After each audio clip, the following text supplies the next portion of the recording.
Go. Hi everyone. Hello, welcome to day 25. We're halfway, I cannot believe it. Halfway through our challenge of Genesis 50, Sweet Honey from the Rock. We did our reading this morning.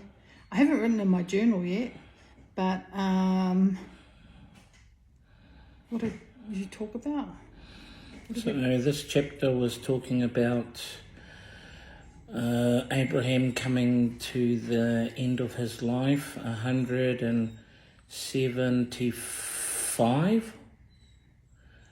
Okay, 75. So 175. And, okay, you're going to look it up? Yeah. But before that, he took himself another wife, Keturah, and talked about her children, or the generations of Ishmael and the 12 princes born to him, and how Abraham gifted the children of Keturah and Ishmael gifts and stuff, but sent them away to the land in the east. And then Very hard Isaac. shoes to fill after Sarah, eh? Then Isaac and Ishmael burying him in the cave of Machpelah with Sarah. There was an interesting thing how the Bible talks about, uses lines like he lived 175 as opposed to what we say these days, died at the age of, and seeing how the Bible talks about a full life. How he lived. Lived, and then he went to in 75. Went to his family or those that have gone before, and so after they buried him, and then Isaac was praying to the Lord. Man, it seems like a bit of a theme over the last few chapters, praying to the Lord because Rebecca wasn't able to conceive. And then the Lord answered his prayer, but then Rebecca was having issues with her pregnancy, with the kicking of the babies, and then she asked the Lord, what's happening here? And then the Lord said that there are two nations in you that are fighting, and that the younger will serve the older. And so when Rebecca gave birth, the oldest was Esau, also known as Edom, father of the Edomites, and Jacob second. But as Esau was being birthed, Jacob was holding onto his heel. And so talks about that when they were born and they grew up, that Esau was a hunter and that he was favoured by Jacob versus favoured by Isaac versus Jacob, who was a man of peace and lived in tents, and he was favoured by Rebecca. And then one day after coming back from hunting, Esau was famished. In the King James Version, I think it says near death, and Jacob had made a stew with lentil soup. And so Esau goes to his brother, hey, give me something to eat.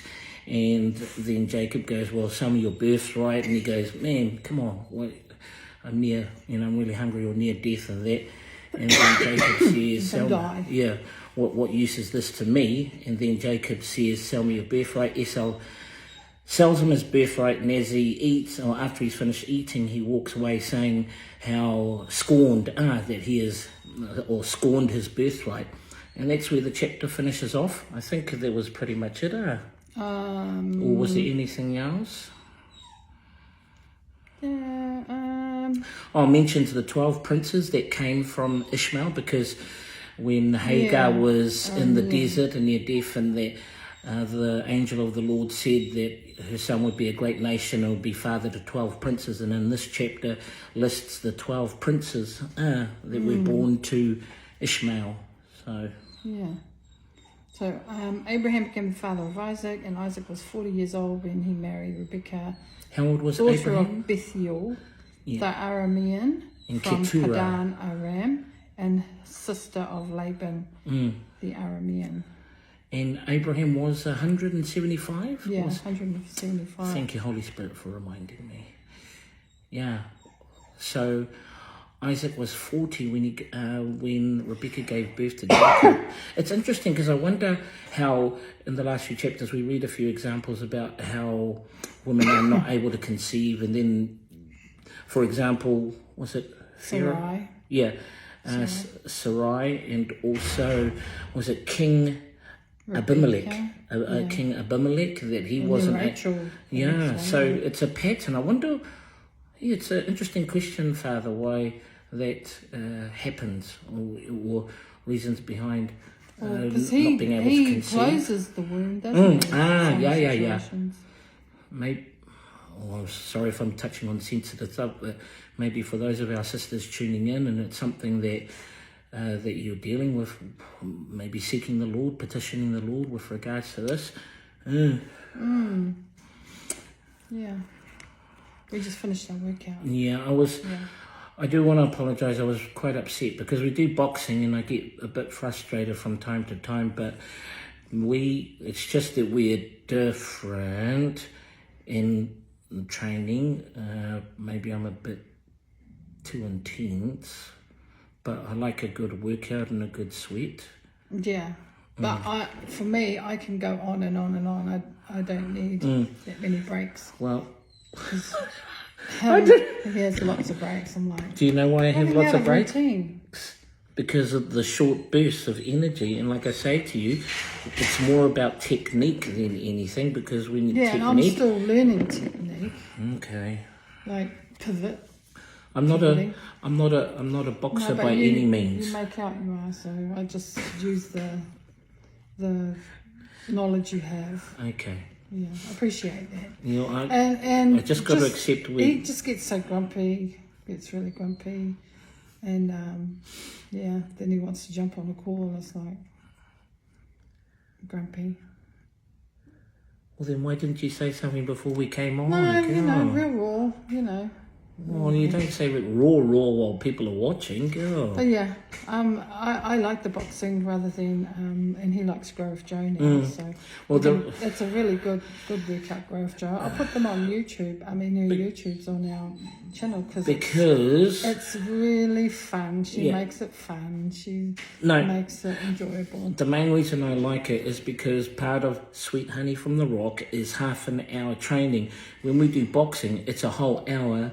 Versus if we're watching and both working out to the same video, that's half an hour that we're both exercising, and then we don't have to, saves us half an hour to focus on other things. Well, like what?